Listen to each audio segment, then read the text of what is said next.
পুঁইশাকের পাতার রেসিপি করব, তখন দেখিয়েছি পুঁইশাকের ফ্রাই, আবার পুঁইশাকের বড়াও করা যায়। আমি এখন পুঁইশাকের বড়া করব, দেখাচ্ছি। পুঁইশাক নিয়েছি, এখন এটাকে কেটে নিব। এলে একসাথে করে কেটে নিচ্ছি। আমি এখন কেটে নিচ্ছি, এটা চিকন চিকন করে কেটে নেব। একবার তো গোটা গোটা দেখিয়েছি, কেটে এখন এরকম সাইজ করে কেটে নেব।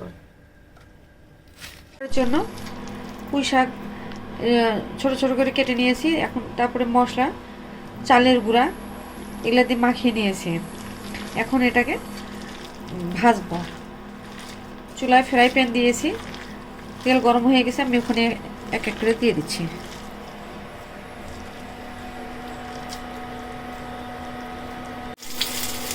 দিয়ে দিচ্ছি এক এক করে।